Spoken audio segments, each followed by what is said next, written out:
Tervist, mina olen Illar Kohvinavalt ja seekordses videos ma tahaksin tervitada ja tänada Õhtulehte ja ajakirjanikku Sten Koolmani, kellelt ma sain eile Facebooki kaudu ettepaneku tulla Tallinnasse reedel 9. veebruaril, et osaleda Balti jaamas toimuval Ennurattal Anne Veski ja Marju Läniku kontserdil. Tähendab, see ettepanek oli tõesti ahvatlev ja tore, aga samas ma mõtlen seda, et on ka talvine aeg ikkagi ja pime aeg ja mul ei ole võimalust nagu Tallinnas ööbida selles mõttes, et ma saatsin eile õhtu kohe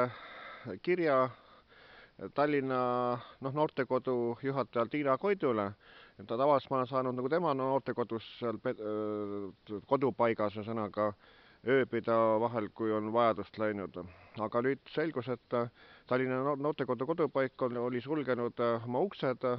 eelmise aasta, kas oli oktoobris, et 20 aastat sai täis ja panid uksed kinni ühesõnaga, et Tallinna noortekodu kahjuks ei eksisteeri enam. Nii, ja siis ma mõtlesin erinevad variandid kõik läbi, aga siiski ma seekord loobun. Ja samas, kuna nii Anne Veski kui Marju Länik mõlemad alustasid estraadikarjääri ühesõnaga 1978. aastal ja nüüd on 40 aastat mõlemil on nagu estraadil oldud, et mispärast siis ainult seal Tallinnas Ennurattal seda nii-öelda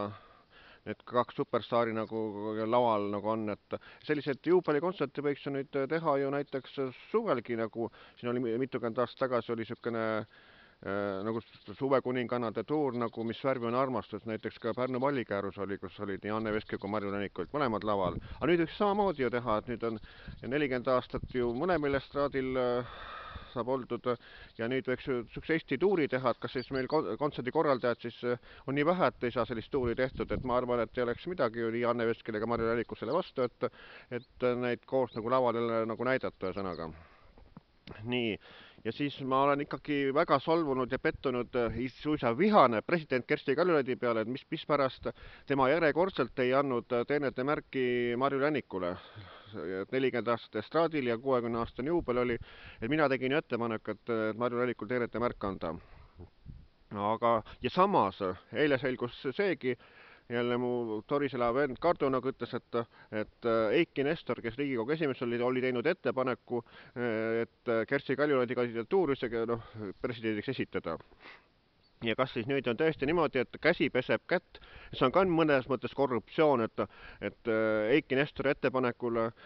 tehti ettepanek Kersti Kaljulaidi kandidatuur nagu ainsa kandidaadina presidendiks kandideerida ja ta siis valitigi presidendiks ja nii, et ja nüüd selle eest siis sai siis Eiki Nestor Riigikogu esimehena sai siis president Kersti Kaljulaid sai teenete märgi ühesõnaga, et see on suisa naeruväärne, alenaljakas, et ühesõnaga, et mina esitan sinu presidendikandidaadiks, sina saad presidendiks ja autasuks selle eest sina annad mulle teenete märgi, et ai, häbiväärne lugu. Nii, ja mis puudutab Anne Veskit ja Marju Länikut, siis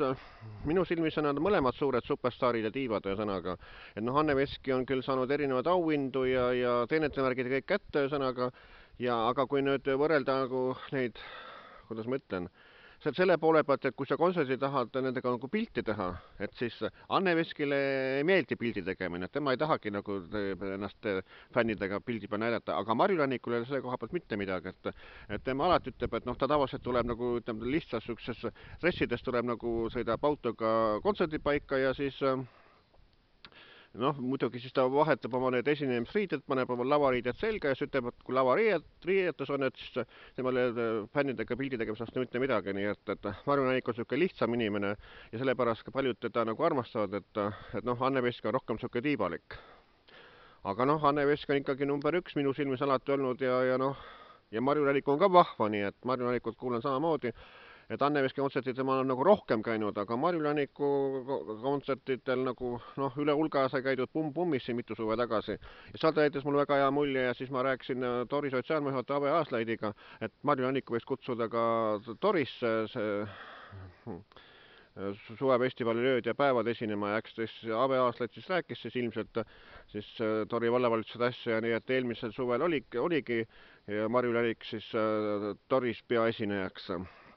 nii et ja taas sai sealt ilusti pilti tehtud, nii et Marju Lõrik on ka väga tore ja vahva, nii et mina osaleksin hea meelega mõlemate kontsertidel. Ja siis ma arvan, et juubeli puhul võiks ju nii Marju Lõrik kui Anne Veski ju mõlemad sükse suvetuuri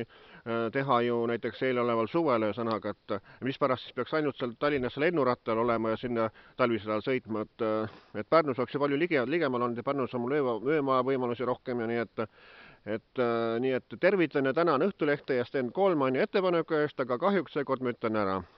Et kui on suvel näiteks oleks Pärnus selline võimalus, siis me hea meelega tuleks ja võtaks sellest osa ja teeksime loo sõnaga, aga seekord on jah niimoodi.